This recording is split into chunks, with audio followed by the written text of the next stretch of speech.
I don't know. I'm not sure how good diesel engines burn chocolate milk, but I don't know. Maybe it'd work. Might be like high octane choco milk, perhaps. On the way home from visiting Jason Smith from Hobo Forge, and I didn't have quite enough fuel to make it, so little pit stop. Filling up, this is some filtered veggie oil, and that is going in right there, and I'm just going to be using a simple drill pump like that. Little cordless drill, and I can fill myself up with 10 more gallons, and at 15 miles per gallon, 150 miles, according to my calculations, I am a math wizard, that should get me home. I got a little less than 200 miles left.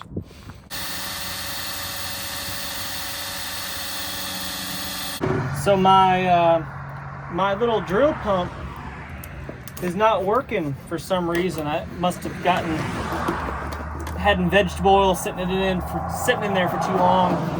It's been about a year since I've used it, so maybe the veggie oil is kind of solidified in there and dried up the pump.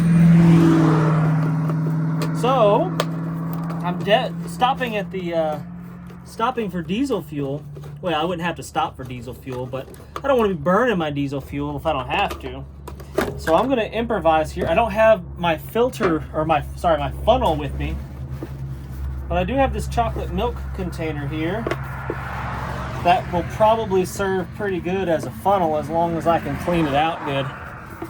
I don't know. I'm not sure how good diesel engines burn chocolate milk, but I don't know. Maybe it'd work. Might be like high octane choco milk, perhaps. Yeah, that's gonna do. Now the question is, can I pour from a bucket into this funnel without making a mess? I don't know if I can. You know, I've got this extra bucket here, clean bucket. I think I'm gonna pour a little bit of that into here so I can just pour like maybe a gallon at a time or so, and it won't be so heavy, and because otherwise I'm almost certain to make a mess.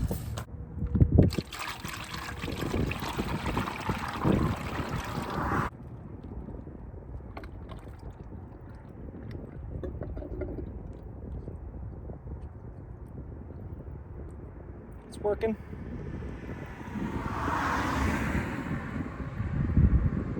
What's going on here? Oh, you know what's going on?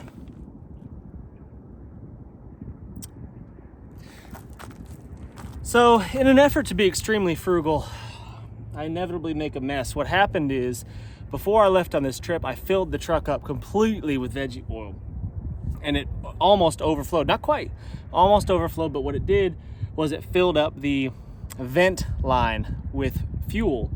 And now that's causing it to not fill properly because that vent line is not venting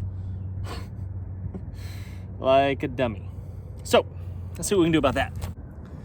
So I'm gonna disconnect this vent hose right there to let it empty out, and then connect it back up, and we should be good. And this is why I always carry just basic tools, you know. You never know, some rags, things like that. Because you just don't know what you're going to get into. And when you're working with a truck that, you know, an older vehicle like this one, it's inevitable that eventually you're going to have to work on it. Might as well bring what you need. Pull this off.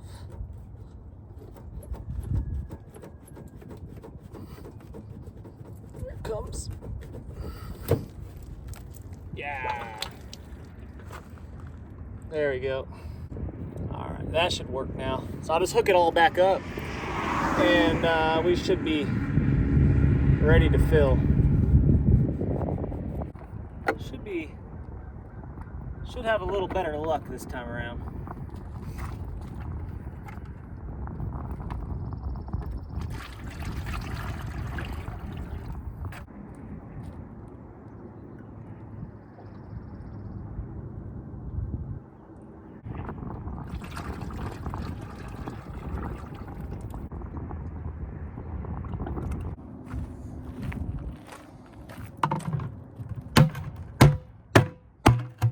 about back in action here. I find it funny, there's been a bunch of cars come by. Several stopped right here next to me. Not a single one has rolled down their window and said, "Hey man, you all right? You need help?" I do that every single time. Well, shouldn't say every single time. If it's convenient.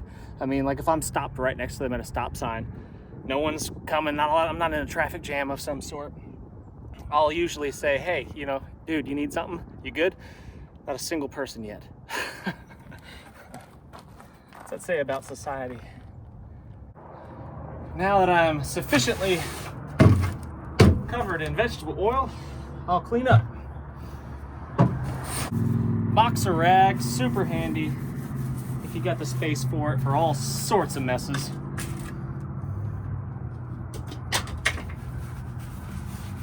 And even more handy if you're getting messy as these things right here. They clean up a lot of messes, even off of the truck itself, not just my hands.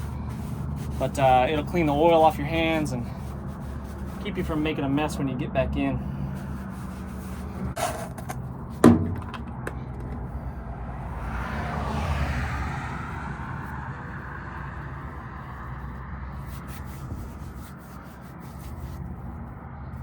Problem with that vegetable oil is after it dries for a while, it turns into this really like rubbery, tough stuff that's hard to get off. So it's good to clean it off pretty much immediately. This is my camp for the weekend. I just spent one night in here, but it's my cot, a Thermarest inflatable sleep pad that's really big and bulky. You don't want to backpack with that, at least I don't. But for something, an application like this, it's really nice. Really, really warm and cozy sleeping on that. And then I've got this awesome Arctic surplus bag here, down-filled Arctic bag, and a pillow. So super comfortable sleeping in that. It's really nice. Like I'm a primitive camping kind of guy, real minimalist type kind of camper for the most part for my entire life, and I don't really know much about the car camping thing, the overlanding. You know, it's awesome that you could just roll in and camp made. There's nothing else to do. I mean, how great is that? It's so convenient, so nice. I mean, don't get me wrong, I'm not gonna depart from the roughing it and toughing it stuff, but for trips like this, real quick back and forth trips, just staying a night, it's nice to just roll in and be ready to sleep. Bed is made already.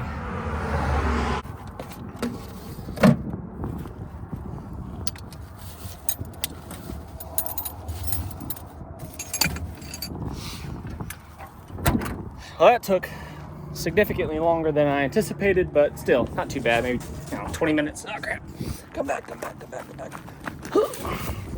Maybe 20 minutes or so when we're back on the road, and that saved me, what's that, 10 gallons?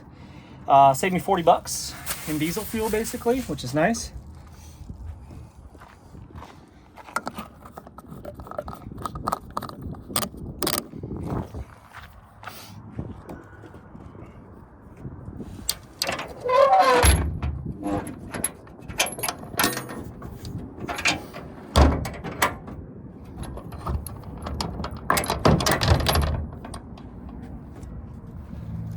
And we are back on the road. We should be able to make it with that fuel that we've got left. All right, guys. See you next time. Oh, yeah, that kicked us up to just under half a tank. That should do it.